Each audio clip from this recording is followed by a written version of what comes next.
a lot of the work that I do today revolves around the use of frequency, because one of the things that I'm able to do is post accident, I came back just hardwired differently.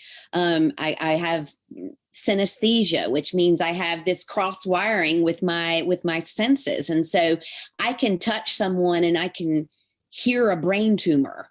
And like, how do you describe that to someone? I can smell death. I can see the field around somebody when they're ill or getting ready to pass away. And so it's this crazy hardwiring thing that I came back in with. And it's all just positive manipulation of frequency. And so I've been working for years trying to create ways in order to teach people to do that, because while yes, it's amazing and so much fun to write the books and to talk about the near-death experience, and I'm so grateful for that, I was like, the big aha was I don't think you have to die to be able to do this. Are you curious about discovering ways of making your life better? Then welcome to my podcast. I'm Bob Nickman, and this is The Exploding Human.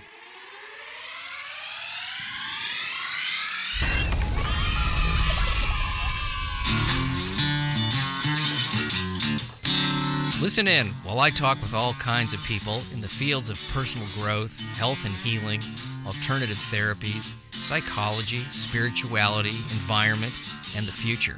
I'm looking for those answers that make life better for everyone. You'll meet cutting-edge practitioners, doctors, artists, filmmakers, business people, and those who have overcome challenges. The brave, the curious, anyone who is out there helping us humans to explore, expand, and explode. Hey, welcome to The Exploding Human. I'm Bob Nickman. My guest today is Mary Helen Hensley, who after a near-death experience in her 20s became a metaphysical healer and a doctor of chiropractic medicine. More about that in a minute. First, I'd like to invite you to visit my website, theexplodinghuman.com. On that website, you can find all of my episodes, photos of my guests, synopses of the episodes, a little bio on myself, a donate button if you'd like to support the show. Also, I'd like to invite you to subscribe to my YouTube channel, The Exploding Human with Bob Nickman. Type in with Bob Nickman to find that. And, why not listen to some episodes while you're playing around your computer doing other stuff? Why not? So my guest today is Dr. Mary Helen Hensley. Mary Helen was in a serious accident, had a near-death experience, and then realized that it was time for her to tap into some of the gifts that she had as a child that she had kept to herself and her family, and began on this path of metaphysical healing, and then went to chiropractic school. She is a font of knowledge, and we talk about frequency healing, trauma, all these great things. She's helped so many people. She lives in Ireland, has been there for 20 plus years, and she has helped hundreds of people to heal. So enough from me. Let's talk to Mary Helen Hensley. Here she is. I was so excited that this happened to fall on the day of my rebirthday. Well, I had no idea. I mean, I knew that you had a near-death experience. I'm currently having a near-life experience, which I define as that missing piece that you're alive, but then you're like, what else is there? There's got to be something more. Maybe it's just dissatisfaction with not being completely, where I want to be every second, Right. So I know this was a big day, and I didn't know that when we set up this interview, but this is 29 years ago. You had a near-death experience, which was a car accident. Is that correct? That's it. Yep. This is my 29th rebirth day. And I've met several people over the years that have had these experiences, and it's all a little bit different. So what is the difference between Mary Helen prior to this experience and the one after? Because I had a friend of mine who was an extraordinarily gifted healer that I met 30, 40 years ago. And she said that she actually became a completely different person. She felt another entity had entered her. And then when she came out of this experience, she was someone else in a sense. I mean, her physical body didn't change that much, but she had healing abilities that came, and intuition, maybe even psychic stuff. She did a healing on me. I had injured myself lifting weights, and she did something on me. I don't know what she did, but made me believe it. Yeah. So, how are you different before and after a death experience? Everything changes. Um, so you go into it. For me, it was 21 years, and I had made it to adulthood. And, I always had some unusual abilities throughout my life. I could see things before they happened. And, from the time I was very young, my best pal was my grandfather, who'd been dead since I was one. And I always had the ability to kind of know things before they'd happen, see people who had transformed from this form into another, those who were not in the physical any longer, those who were not of this world, period. But I wasn't really doing anything with it. And as you go through teenage years and into college years, and it's kind of like, it's that pink elephant in the room where you don't want to be so different than everybody else, but you can't deny the fact that you are. Yeah, you push it to the side for fitting in and not being considered strange, or because that's important. Exactly. The social aspect at that age is huge. But what actually happened, Bob, was that overnight, my vision of the world, my understanding of what real means, what reality is, that construct that each of us has, because what I've come to understand is each of us sees this world very differently. And none of them are right, none of them are wrong, they just are. And so the question being, what changed? Who was Mary Helen before this accident, and who was Mary Helen after? Mary Helen before the accident was someone who was like the vast majority of people. You go through your education process, and then you meet someone and you make plans for the future, and you're going to get married, or you're going to have kids, or you're going to start your career. I was on that trajectory. And then all of a sudden you have this accident, and you are catapulted into another world, and everything that you thought you knew to be true suddenly isn't.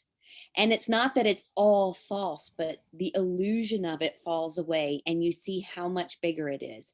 You see the agreement that you've made to come in order to play the role of this human being. You see that you agreed, no differently than playing a game of Monopoly, and you're like, okay, $500 bills are pink. You agree to a certain set of rules, and when that drops away, you're like, oh yeah, I remember why I came now. I remember what I was here to do. And what I had actually done was I had given myself 21 years to utilize these amazing gifts that I already had in service to mankind. And I wasn't doing it. They were party tricks and post basketball game fun when I was a cheerleader in college. And that was it. The odd person I would help out along the way. But it wasn't who I was. It was something I could do. After the accident, it became who I was. And that's the real transformation, because you can't come back from that space and come back into this body. And especially having the memories intact, you can't live the same way again. You can't look at you can never look at the world the same way again. And you suddenly realize that it's true. We all come here to see and be and do and interact according to what we need to accomplish. And for each and every one of us, that looks different. It's the thing that allows us to go, I can't believe that person would X, Y, or Z. Mm-hmm. And that person can look right back in you and go, I can't believe that person would have the goal to do this. But we're here for different reasons. We're here to accomplish different things. And so that's Mary Helen before the accident and Mary Helen after the accident. It's one where you're living in service to yourself, and then one where you're living in service to yourself and everybody else. Well, that's a really nice way to put that. I love that. Can I ask you about your grandfather? Because you mentioned that he was somebody that you were very close to, but he also passed away when you were 1. Is that what you said? I did. You did. You So heard you were me correctly. communicate. Okay, so you were communicating with him. I had a very close relationship with my grandfather, so I'm very drawn to this aspect. Yes. He's been in my dreams quite a bit since he passed away when I was 16, but he has visited me in my, in the dream state mostly, Hmm. um, for 50 years. He's a part of me in a way that other people are not. And so what was that? You were communicating with your grandfather as a child, even after he passed away. Is that what you were saying? Yeah, that's exactly what I was saying. I always refer back to the kitchen table talk, which is, my father was a Southern Baptist minister. He was a very big man and that deep, booming Southern voice. And I got sat down when I was about 4 years old at the kitchen table, and he said, "Sugar, do you know the difference between alive and dead?" And I'm like 4, and I'm like, "What?" And my parents held out as long as they could, but increasingly the looks were passing between them, and finally my dad was about to crack and he couldn't stand it anymore. And this is when that talk happened, because I would come in and I would speak of my grandfather that we called Judge. He was Dr. Garland Clark. He was a surgeon from Kentucky, my mother's father. And we just had the most wonderful relationship, and he was the best storyteller, and he would show me things. And I still to this day adore my relationship with him. But I would go in, of course, as a young child, and I'd tell my parents, this is what Judge was saying, and he talked about this person. And so this talk took place because there was no way I could have known these things unless Judge had told them to me. And so what was really interesting was that was the first memory that I have of really being different. Because what's fascinating is I'm looking at you and you're on a screen right now, and you've got an image of the aurora borealis going on behind you. And I know that's not real. I know you're sitting in your living room, but I see you, and I presume that you're a flesh and blood person the same as I am sitting here, but I see you this way, almost Mhm. holographically. I turn my head to the left and I wave to my friends on Facebook, and I go, "I see your names there. Oh my gosh." With each name that passes by, I have a story. I have a relationship with them. I know there's a flesh and blood person sitting on the other side there, and I wave. So when I was a very young child, when my grandfather would appear, and let's say he would be sitting at the end of the bed, or he would take me somewhere, that image or projection of him that I would see was just as real to me as I am sitting here speaking to you. I'm presuming that you and I are speaking in real time, wherever it is that you are. And here I sit in Ireland. There is that beam of light going between us, that frequency that's allowing us to communicate. Yet you, in a physical flesh and blood body, are not sitting in front of me, but we're having a real interaction. And so, to a very young child, that's just normal. So when Mhm. my father breaks the big news that grandfather Judge isn't in a body anymore, I was like, okay. And he explains to me in that moment, everybody doesn't see that. And this is a wonderful gift, but let's not talk about this, because my father, I don't know whether it was his background as a minister, whatever, he just didn't he couldn't deny it, but it was difficult to digest. He was probably afraid for your safety. For my safety, yeah, I think so. And so and that's cool, that's where he was. And my parents were always very supportive of that relationship, but they asked that I only tell it to them. So I grew up kind of keeping that part of myself very quiet, and I learned how to do that into adulthood until this accident took place. And then, you go through a car crash at 75 miles an hour, you break your neck, you die, you go to the most incredible space you've ever laid eyes on, and you come back and you want to shout it from the rooftops. At least I did. Now, I know some people who've had different experiences, but for me, there was no way. I couldn't wait to get back to tell people, oh my God, do you realize what we are? Do you realize that if you remembered what you actually are and where we actually come from, that you'd be taking every freaking risk out there. You wouldn't be stupid, but you would be pushing yourself to the limit. You'd be using up every last drop. And I couldn't wait to get back to let people know, God, just remember that part. Yeah, I know we're all here playing the game, but just remember, you already are that what you see. Remember that we're all fractals of the same whole. Remember that you came here in order to go through the struggle that you think you'd never, ever, ever in a million years choose for yourself. You did. You chose it.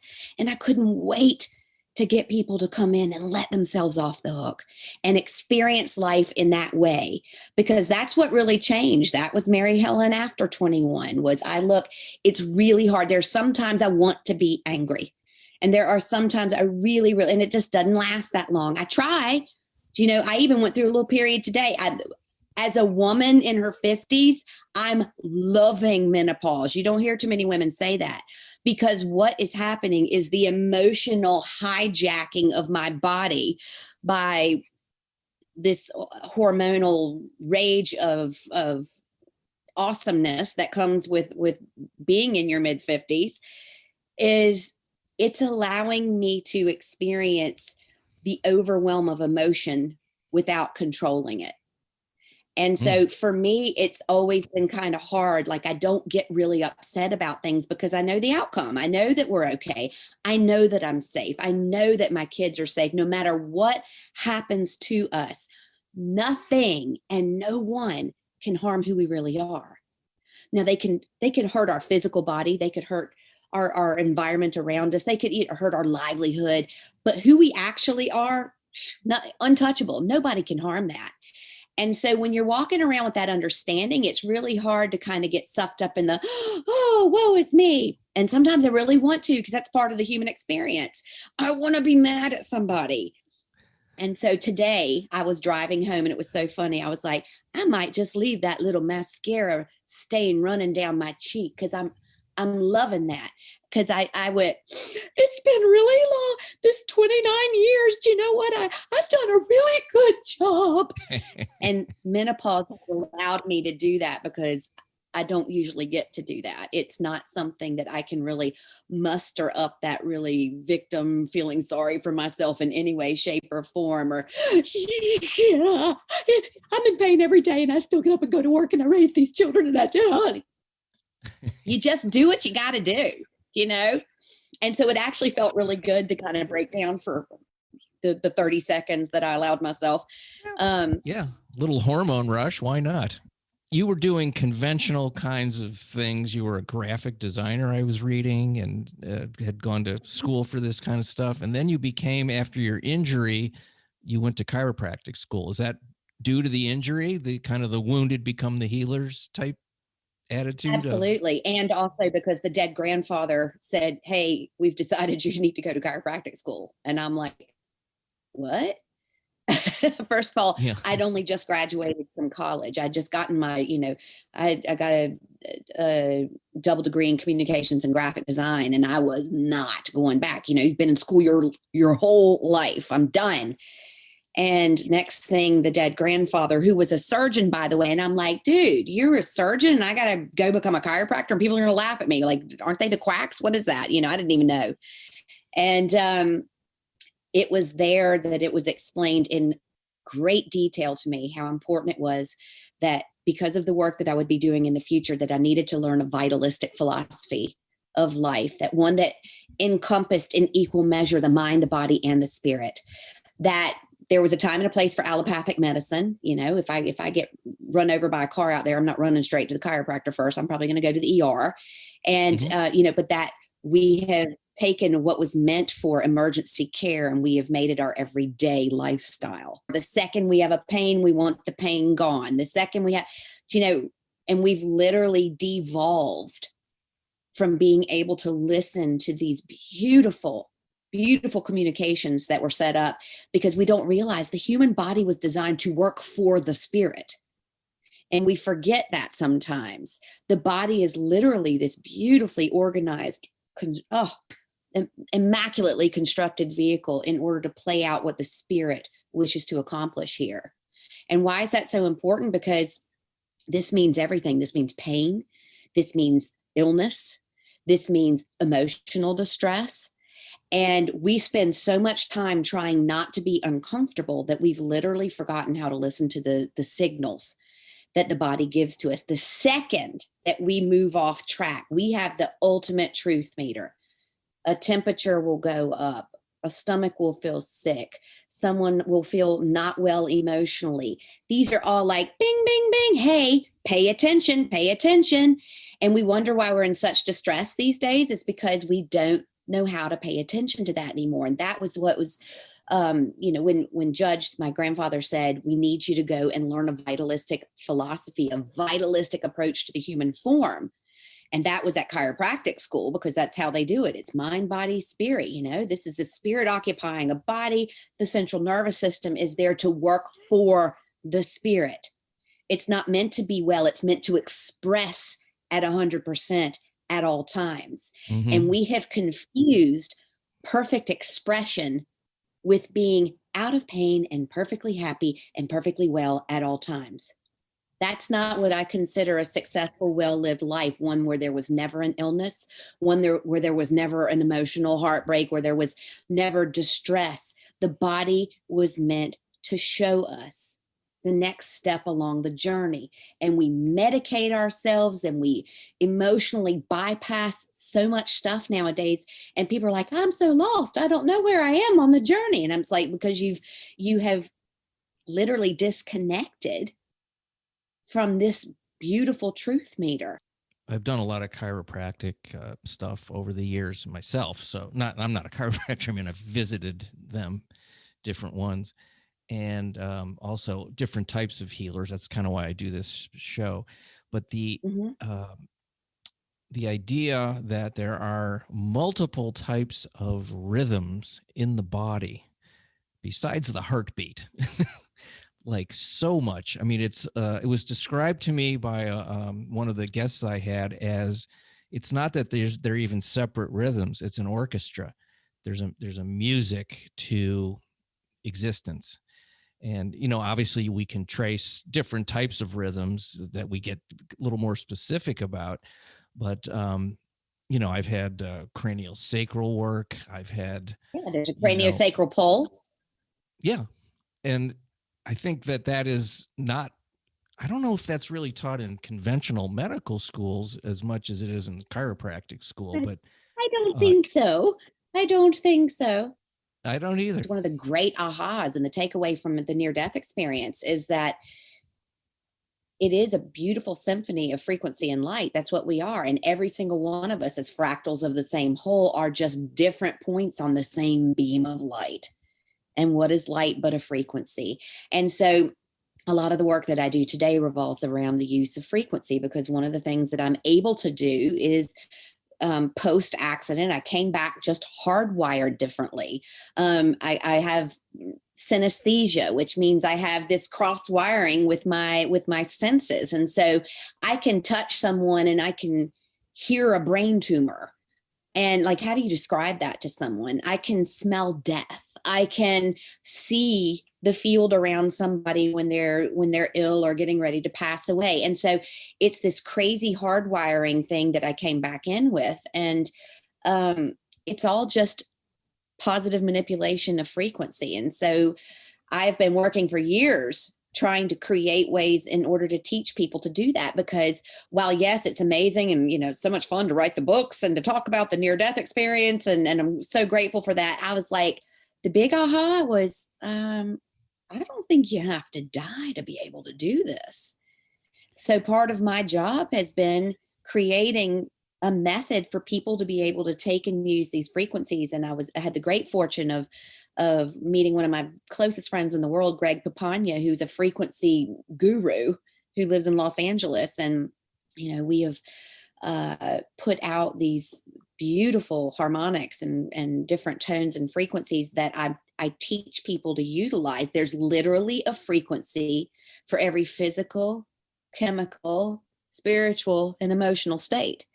And when someone learns how to use that, and if they use it with diligence and repetition, like anything else, they'll become really good at it.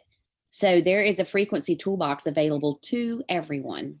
And when I love this because I just did a whole thing on sound, which I'm huge on that because I meditate to different sounds. How is this frequency disseminated? In what way are you guys doing that work? Is it tuning forks or? Nope. Signs music. So SINES, like a sine wave, signsmusic.com. It's everywhere. It's on Spotify. It's everything. On my website, maryhelenhensley.com, there's a download called Larimar Dreams. This is all the different soul tones. There's a listener's guide. So literally there's a frequency. Let's say somebody's having an anxiety attack.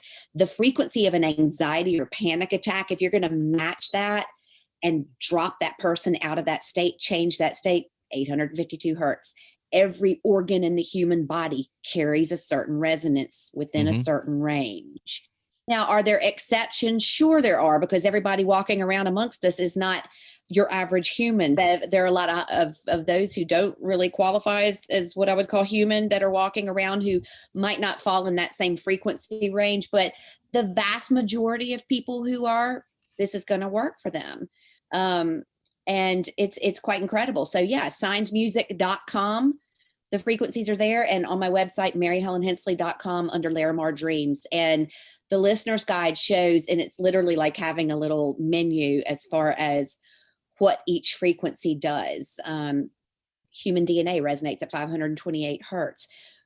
One of the greatest things that I'm experiencing right now is that people are so full. And this is why I love 2020. Huge fan of 2020. I think that the gifts that this year has brought to us, oh my gosh, the unlimited possibilities of a new understanding of how we actually function and operate as human beings. It's just incredible.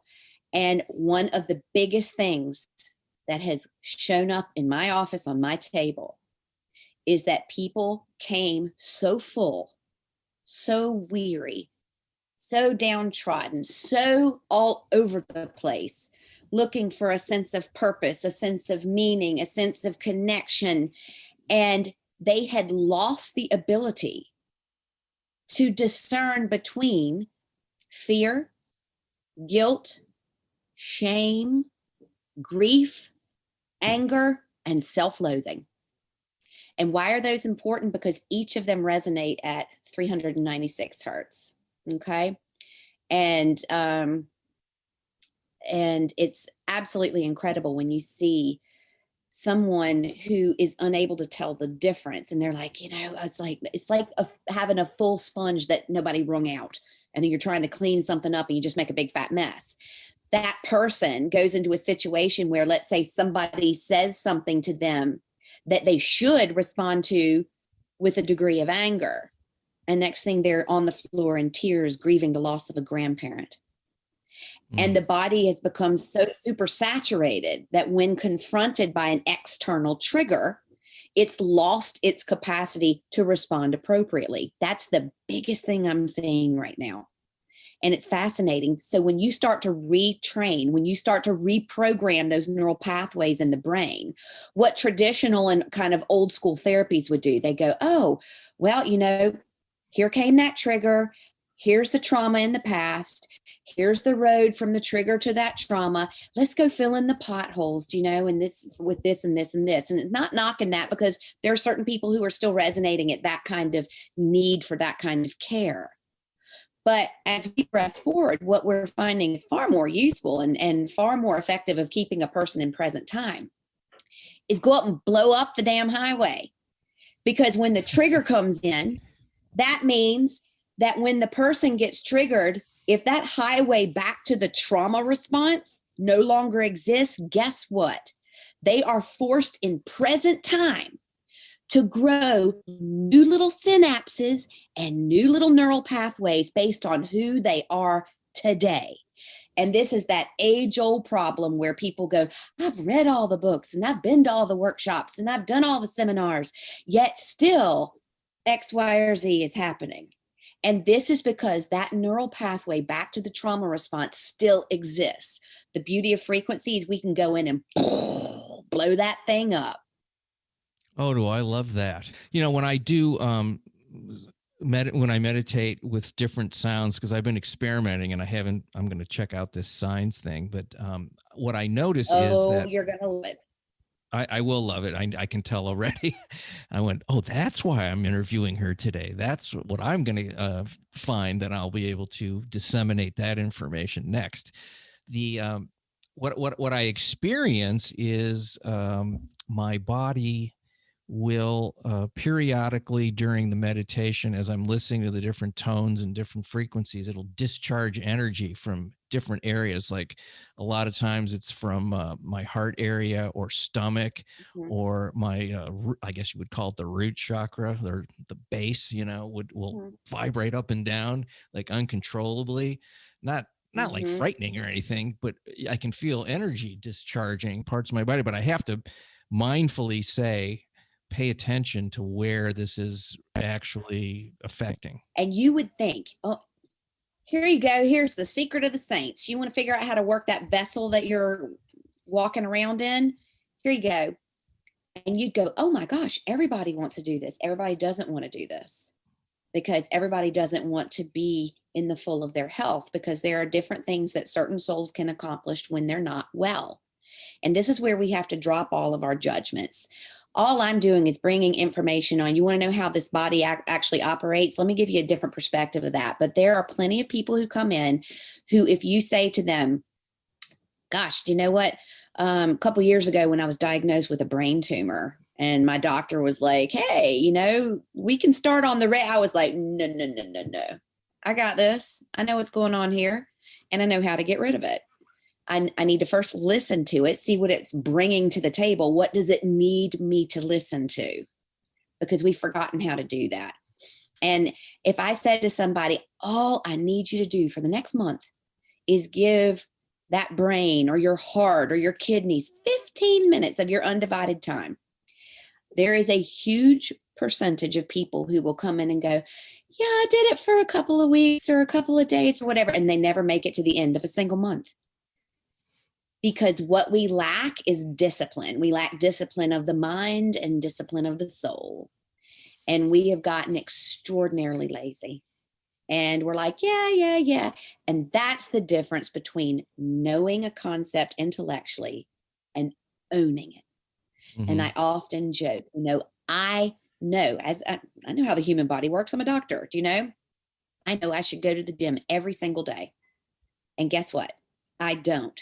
So whilst I know that information, I do not own that information because it is not part of my daily practice. It's an interesting thing about us humans, that we have these things that we're disciplined about and other things that we're not. I think probably people spend more time on their phone than they do, going to the gym, as you would say, because it's easy, it's passive, it's kind of fun, it doesn't require much work or thought. Mm-hmm. And it's like, I'll get to it. And the mind tricks us to not do some of this stuff. It lulls us into complacency. And the best part, the funniest part, is how we have this kind of buffet style judgment thing going on, where it's like, love them all as every great master who has walked this earth. That's the only thing they said. Love them all. And it wasn't love them all except, or love them all but, or love them all unless. It was love them all. And that buffet style picking and choosing of the judgment, it just cracks me up.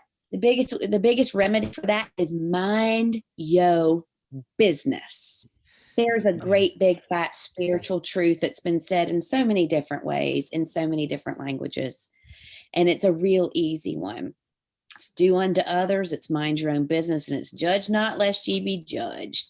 And that applies across the board. There are no exceptions to that. And if you are putting out an energy of judgment towards somebody else and their choices and what they're doing, and then you are super shocked and surprised when people are doing this to you in return, that's the actual law of attraction. The law of attraction isn't about, hey, I'm going to put up a vision board and then I'm going to be wonderfully abundant in 30 days time. That's not the law of attraction. The law of attraction is understanding that you resonate and you interact with the energy fields of everyone around you.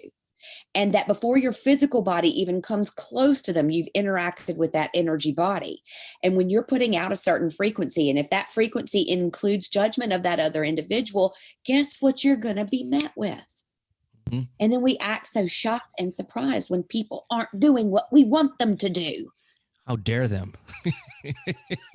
How dare they? If, let's say, I see a situation or I meet someone, my first visceral reaction is some sort of a categorization or a judgment, or, I'll judge the book by its cover. But the difference is, how long am I going to entertain that? And am I going to believe that? Because I think some of that is just an instinctual survival tool of, this is foreign. This is something I don't know. I need to be aware to protect myself on a survival primal level. And I can't deny that. If I don't communicate and open my heart to that situation, then I'm going to get stuck in that. And I think that's a big issue with why humans have such a hard time with each other, is they're not mindful about this primitive response that I don't think you can avoid. Exactly. No, and that's the art of discipline, and so that's why we see today one of the most destructive behaviors. It's not that everybody walking the planet has borderline personality disorder, but a whole lot of people have tendencies towards that behavior. And what we'll see is exactly what you described, where you step into a situation and that animal instinct, that part of your brain, that reptilian, part, the amygdala, that allows you to jump right past the prefrontal cortex, where you're going to logically take in information, that you're going to digest it, run it through the process, and then disseminate that energy. It's entropy.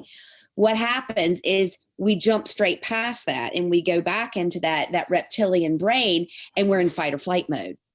And people will get stuck in that, and they'll also make decisions in that, and they'll try to communicate with that. And if it's not met with that same kind of response, they'll shut down. If there's a tone shift or change, if they feel threatened, if the end result's going to be abandonment, name it. The list is a mile long. Yeah. And I think we see that so often. And this is why mindfulness, discipline, and having a daily practice of anything is so important, because it takes us out of a brain that has evolved into one that can think and use logic in order to respond to a situation. And it pulls us from the back into the front of the brain. And discipline teaches us to light that part of ourselves up, so that when we actually need to do that, because you can't just walk up to every person that you don't like and go, boom, I don't like the way you look. Wow. Yeah. Although there are some you'd like to do that with. I admit it. Of course. Yeah, of course. But there's that part of, but evolution of the species has kind of brought us out of that. We have so many tools available to us now that create a different way of communication. The frequency for that is 639 hertz. So you have no control over how somebody else is going to react in your company. But if you walk in there with your vibe raised, and you have been conditioning your field to 639, what you're entering a conversation with is, here I am. I would like to have a synergistic exchange with you, one where I feel heard and you feel heard, and we move towards a common goal. As opposed to one coming in and going, you know what, I want to overpower you with my agenda. And the other one going, no, I think I want to overpower you with my agenda. And that's that discipline of utilizing frequency in everyday situations, where we're able to raise that vibe, remind the field, this is what we're going in for. This is the vibe we want to present, because you stand a better chance of the other individual reacting in a way similar to you if you've presented something that is for a common goal. You don't have to believe or understand the same thing. But if you're entering into something where you think someone is lesser than, as opposed to evolving differently than you, or here for a different reason, and this is a huge thing that we make mistakes on, is creating that hierarchy between ourselves and someone else based on our agendas. Oh, I'm so much more peaceful. Oh, I'm vegan. Oh, I'm this. Oh, I'm that. And saying that, and it happens. We know it does. It happens all the time. And, oh, I go to the gym, or I do this, or I do that, and you don't do this, which means that I have an advantage over you. Well, the real intelligent one in that conversation is the one who recognizes that you're both there for two different reasons, and that every single person is here to do something differently. I got this sheet of paper from Mark, who booked this interview, and there was something at the bottom of the first page. Well, I have a page and a third of, and I wanted to ask you about this. And I'm Sure. This is about you. You endowed with the gift of, quote, downloading an individual's biography in order to change their present state biology.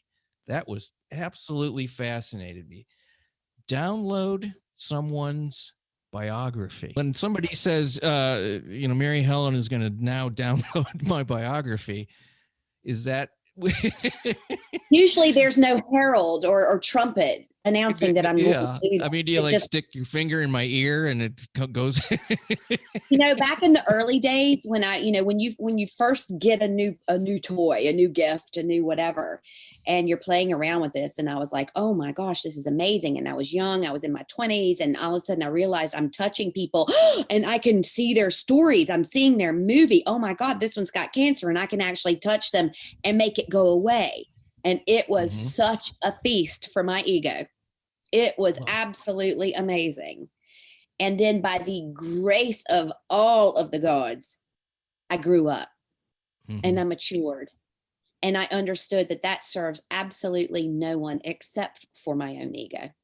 And so what is meant by downloading someone's biography is that I'm able to tap in using frequency, my own channeling of that kind of energy, and relevant to whatever it is that I'm there to assist them with. I'll get information, and it could be about this lifetime. It could be about a concurrent lifetime. And I'll get information that's allowing me to see why that individual is stuck or blocked in present time. And if I am allowed to serve, if it is appropriate for me to intervene in that moment, I'll literally go in and spit on the rag and wipe the old window clean so that that person can see out for themselves. And that's what I do. That's what a healer does. And I use that ability now in order to see into that individual's past story, and recognizing that bringing them out of that trauma response, which is what happens to an awful lot of people. They're literally stuck in fight or flight. And it could be something that happened when they were 12 years old. And the body is under the gross impression that it's still under attack. Yeah. And while the intellectual mind knows that that's not the case, that energetic state of terror that they get locked into, or fear or hopelessness or grief or angst or anger, it's preventing them from moving forward into what they came here to accomplish, because the body can do that. It's like the brain. Yeah, I get this. I understand what I'm here for. I get it. I'm going to let it go. I have forgiven. I have moved on. And then what happens is the body doesn't get the memo. So what's happening is you literally have a battle of the wills between the emotional state and the physical or energetic state. You've got this butting of the heads happening. And when you have that incongruency going on there, a person can't move forward. So that's where it comes in handy, being able to go, oh, okay, well, here's what happened when you're, this is what your body is actually saying to me. You remember that time when so-and-so did this or said this or whatever? And they're like, oh my God, I'd forgotten all about that. Well, that's actually what's showing up here. And that's what continuously is triggering you over and over and over again. So let's move past that. And the way we move past that is we send that memo to the body through frequency. And with repetition and frequency, like I said, the brain is then forced to build new neural pathways, to build a new understanding based on all of the stuff that person has learned and grown into. So rather than playing the old record, it's gleaning all the information that that person has used and learned and developed, and it brings them back into present time. And it's amazing. Wow. I'm enjoying this talk. Sometimes I'm just looking at you going, wow, I wish I was in Ireland right now.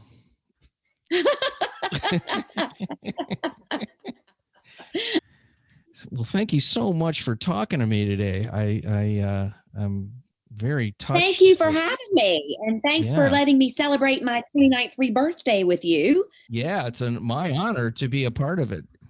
Let's tell your Facebook friends they can, if they would like to subscribe to my podcast. It's called The Exploding Human with Bob Nickman. Please subscribe. It's all about body, mind, and spirit. Do you love that name or what? The Exploding Human. Yes, and then the tagline is explore, expand, and explode. Explore, expand, and explode. Oh my gosh, how cool is that? That's that's the purpose. It's not violent. Well, it's a lovevolution. It's a lovevolution. And all my stuff's available at maryhelenhensley.com. And so all of my books are there and the frequencies are there, and contact with me is available there. So, that's kind of me in a nutshell. Well, thanks so much. You have a beautiful day. No, y'all have a beautiful day. Y'all have a beautiful day. Y'all come back now here. Yeah. All right. I'm going to bring you a casserole here in a minute. Thanks, Mary Helen. Thank you so much. Thanks for listening to The Exploding Human. Appreciate it very much. Please check out my website, theexplodinghuman.com, and subscribe to the YouTube channel, The Exploding Human with Bob Nickman. Again, big thanks to Dr. Mary Helen Hensley. Check out her website. I hope you guys enjoyed the episode. I sure enjoyed talking to her. Wonderful, wonderful, wonderful person. Have a great day, everybody. Thank you.